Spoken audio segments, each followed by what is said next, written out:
El siguiente segmento tiene contenido o opinión. La entrevista en A Primera Hora. Analizamos los hechos del momento junto a sus protagonistas.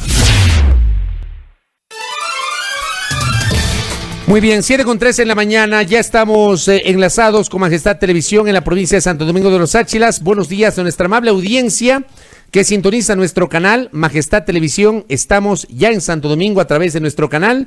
Igualmente en Santo Domingo nos estaban sintonizando los televidentes suscriptores del canal 3 del sistema TVNet. Estamos en nuestras frecuencias en señal abierta en Pichincha, Esmeraldas y Manabí. Estamos en www.radiomajestad.com. Estamos en Facebook Live con la transmisión en vivo por las fanpage de Majestad Radio y de Primera Plana. Un par de cositas nomás antes de empezar con nuestra entrevista. Caterine Maldonado me había escrito y me dice, por favor considere lo que le escribí, dice, tanto de médicos de la rural que se quedan en este mes de diciembre sin trabajo grave, tenían que ayudar a todos los médicos del Ecuador, proporcionarles estabilidad laboral, no solo los que estuvieron con contratos, docentes con nombramientos provisionales, años, ya es hora de que no se extiendan los nombramientos definitivos.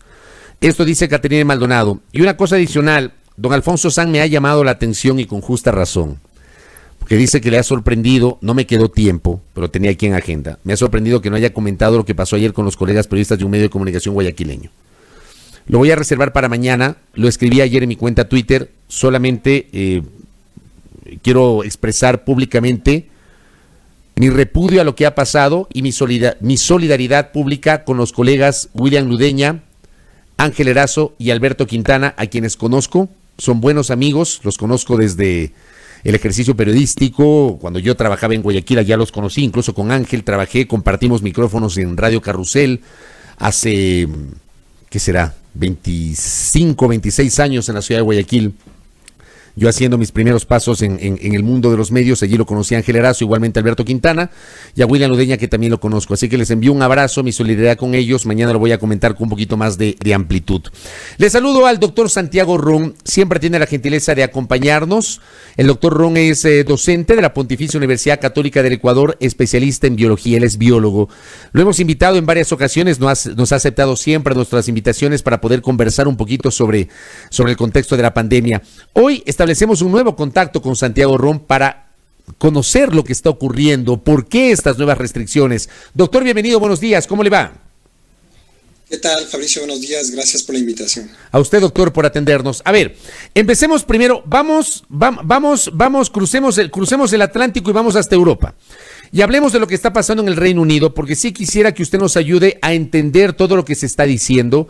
Se habla de una nueva cepa, luego no, que no es una nueva cepa, sino que es la misma cepa, sino que esta cepa ha mutado, que supuestamente es 70% más contagiosa. Algunos hablan de la letalidad, otros dicen no es más letal. Bueno, ¿cómo entender esta noticia que se generó en el Reino Unido, que tiene alarmado al planeta y de lo cual evidentemente no nos podemos abstraer en el Ecuador, doctor? Sí, bueno, en realidad es algo que requiere vigilancia, pero no es ninguna variante del coronavirus que justifique el pánico, digamos, que se ha generado alrededor de este tema, no solamente en el Ecuador, sino en todo el mundo.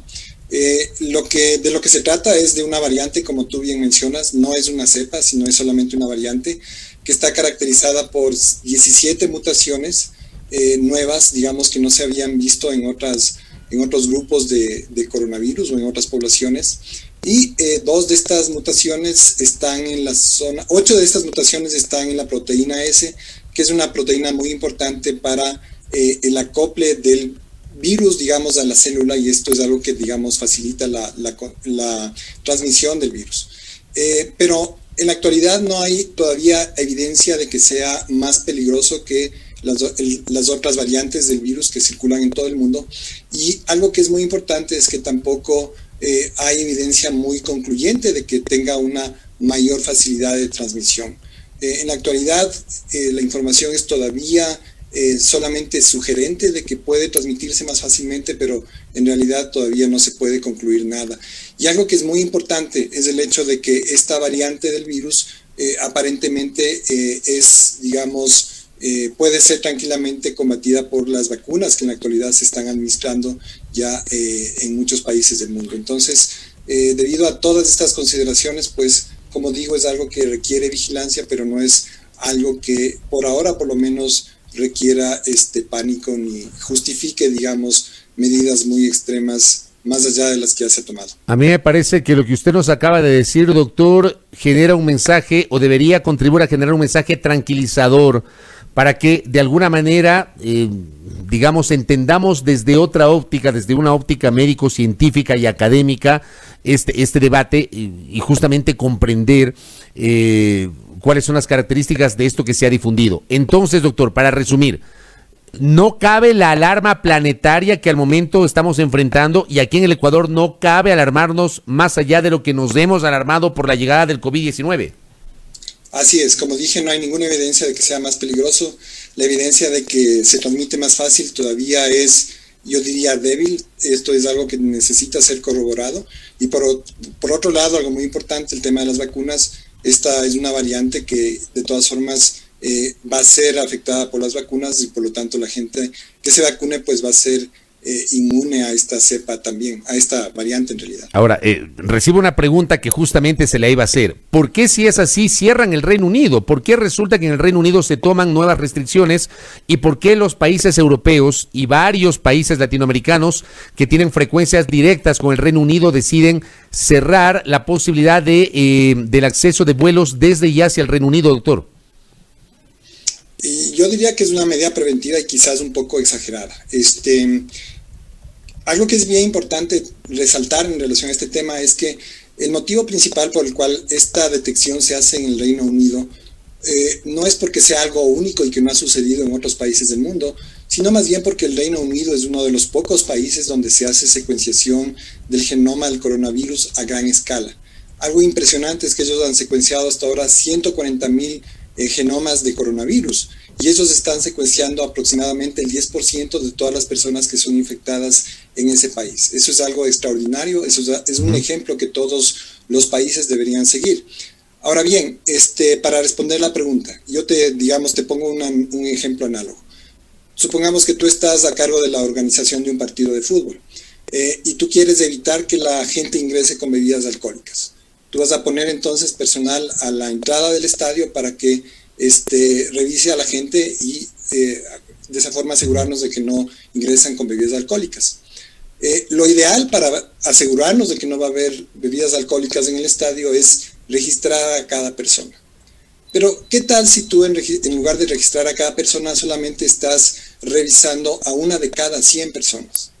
Eso es más o menos lo que está sucediendo en la actualidad con esto de esta variante del coronavirus que se ha detectado en el Reino Unido. En la mayoría de los países no se hace ningún tipo de vigilancia. El virus está mutando en todas partes, no solamente en el Reino Unido, y estas variantes probablemente se están generando también en otros países.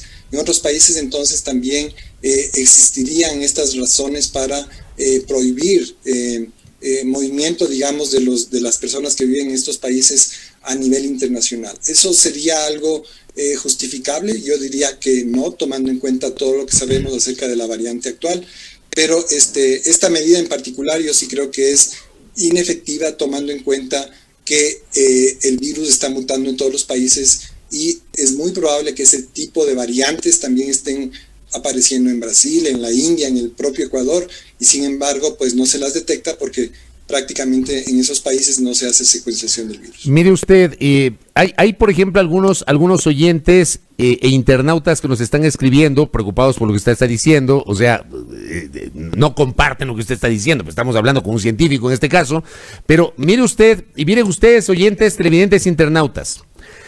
Ayer publicamos en nuestro portal Primera Plana una información internacional que me parece a mí suscribe o confirma lo que nos está diciendo el doctor Rung.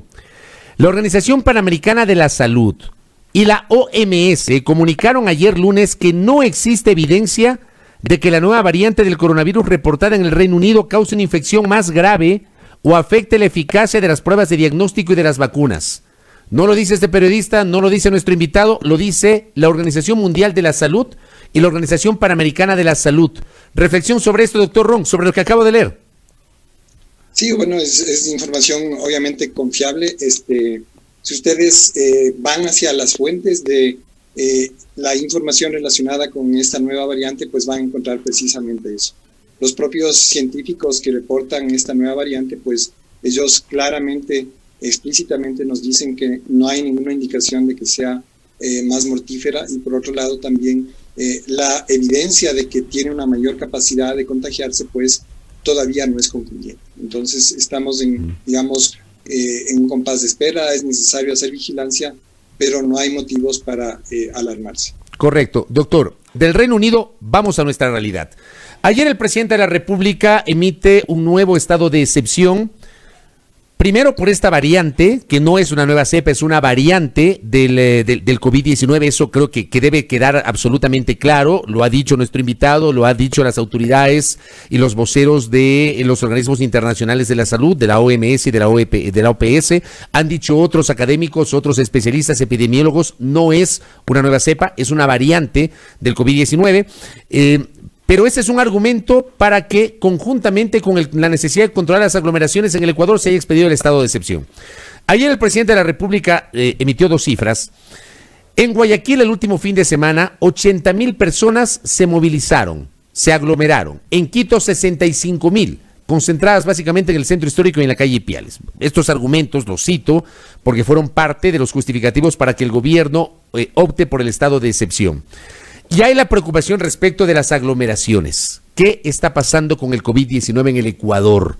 ¿Cómo analiza usted este nuevo estado de excepción y los justificativos emitidos por el gobierno, doctor Santiago Ron? Bueno, justamente ayer estuve revisando las estadísticas, los datos epidemiológicos a nivel nacional y también en la provincia de Pichincha. Y, yo no encontré nada que indique que la situación se está deteriorando en la actualidad. Cuando nosotros analizamos los porcentajes de positividad, cuando nosotros vemos el número de muertes en exceso, nosotros vemos claramente que más o menos la situación se ha mantenido estable a nivel nacional.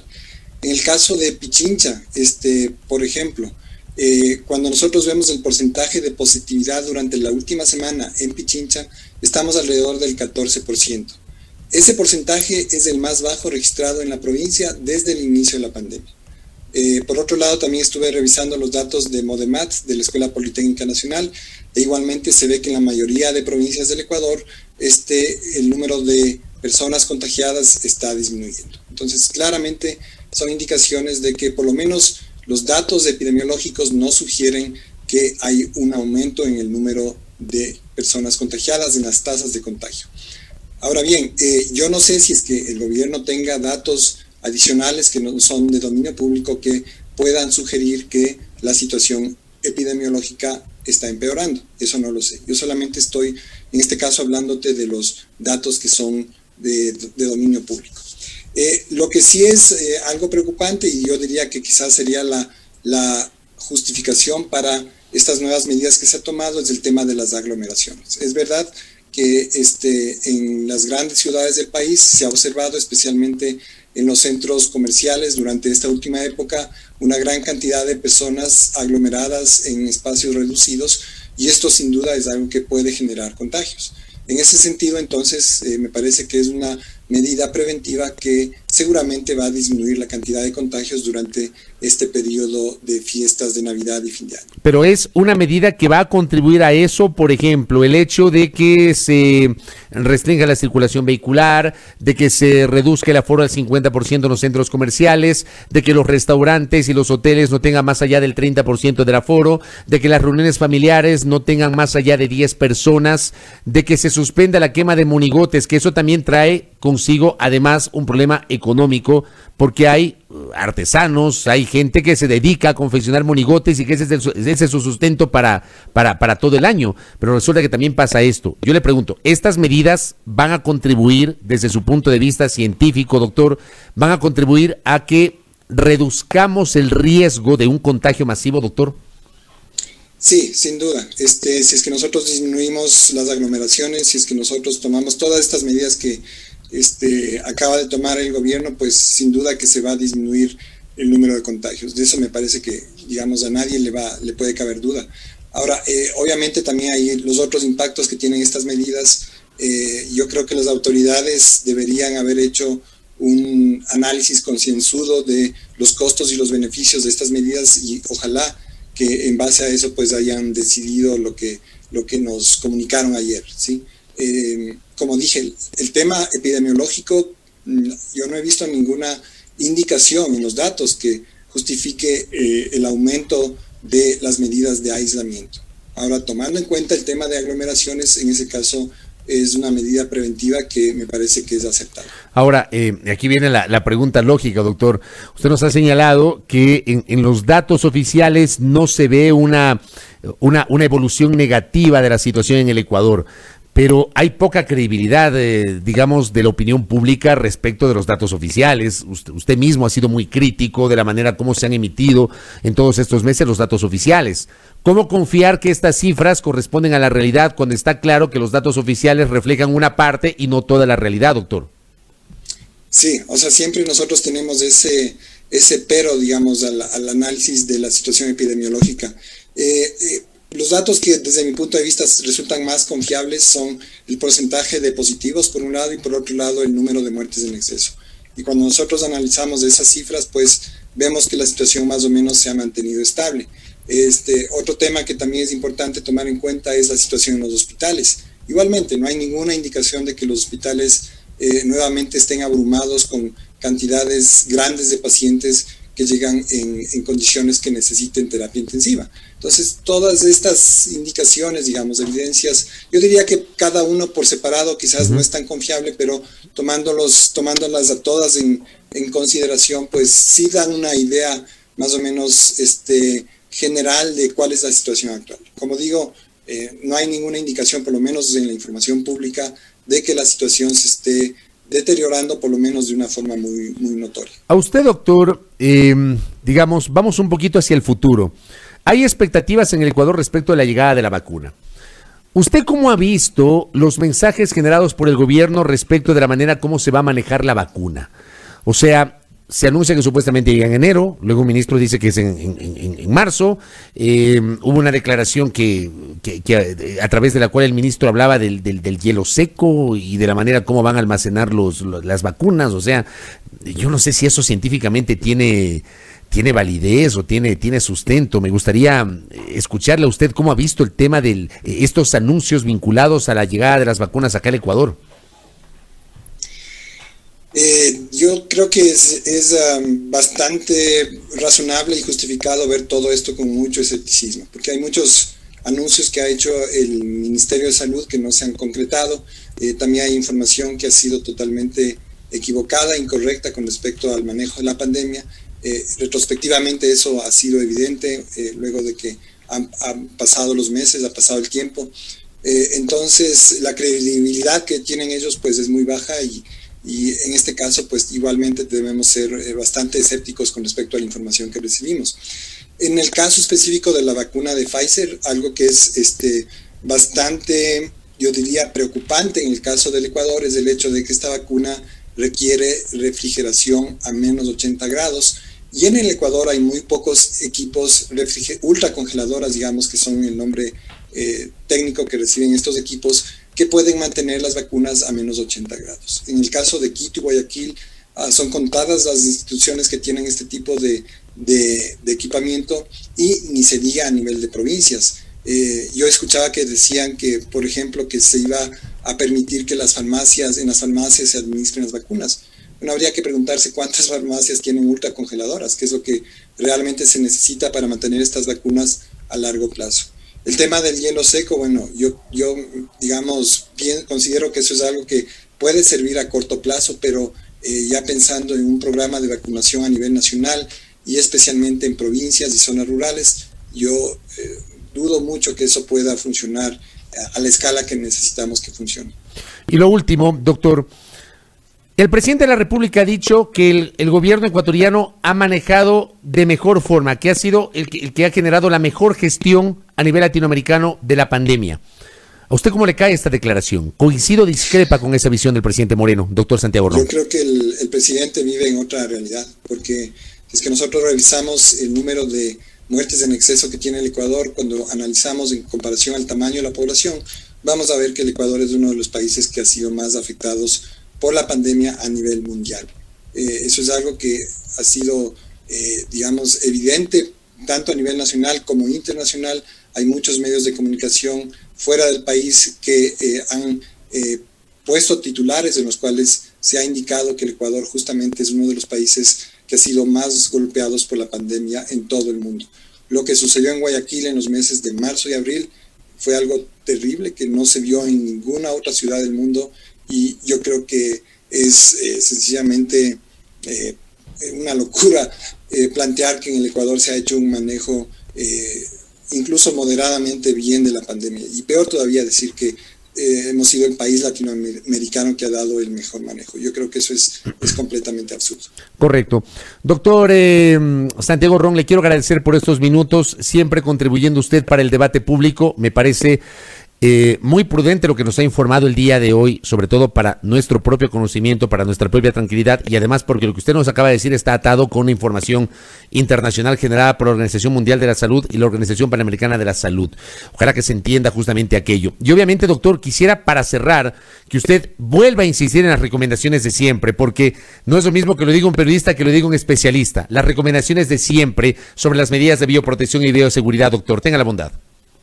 Sí, esto es algo también muy importante en relación con esta nueva variante del coronavirus. Esta nueva variante no afecta en lo absoluto la efectividad que tienen las mascarillas, la efectividad que tiene el aislamiento físico, la efectividad que tiene para prevenir la enfermedad, lavarse las manos constantemente. Eso es algo que, si es que nosotros lo seguimos practicando, esta nueva variante pues no nos va a afectar en lo absoluto. Es muy importante que especialmente en este periodo de fin de año, de fiestas de Navidad, nosotros mantengamos esas mismas normas, esas mismas reglas que han permitido que, como mencioné hace un momento, la situación epidemiológica en el país pues más o menos se haya mantenido estable durante los últimos meses. Eso es algo que tenemos que mantenerlo por lo menos hasta el próximo año, cuando por fin, ojalá que tengamos acceso a gran escala a las vacunas. Gracias, doctor, por el tiempo. Que tenga un buen día. Muy amable. Gracias, Fabricio. Gracias, qué gentil. El doctor Santiago Ron, él es académico, docente de la Pontificia Universidad Católica del Ecuador, biólogo, que nos ha emitido información respecto de esta nueva variante. Reiteramos, no es una nueva cepa, es una variante del COVID-19. Hay que tener claridad en eso. Nos ha explicado por qué la visión de los ingleses sobre este tema, por qué la reacción de los otros países europeos, y nos ha señalado que es una variante. No hay evidencia científica que las vacunas no sirvan para esta nueva variante, ni hay evidencia científica, nos ha dicho, que esta nueva variante sea más letal que el COVID-19. Escuchemos siempre a los especialistas, incluso para poder alimentar el debate público. Ayer yo le escuchaba justamente en Teleamazonas, en el segmento que tiene el doctor Esteban Ortiz, una posición similar en torno a este tema, siempre planteando la necesidad de escuchar a los especialistas sobre este tema. Obviamente no nos relajemos, hay que lavarse las manos, andar con la mascarilla, mantener el distanciamiento social. Al menos hagamos eso, no le demos chance a un contagio. Mantengamos el distanciamiento, lavado de manos, uso de mascarilla, uso de gel antibacterial, uso de alcohol antiséptico. Mucho ojo con eso. 7:25 en A Primera Hora por Majestad Televisión y Majestad Radio.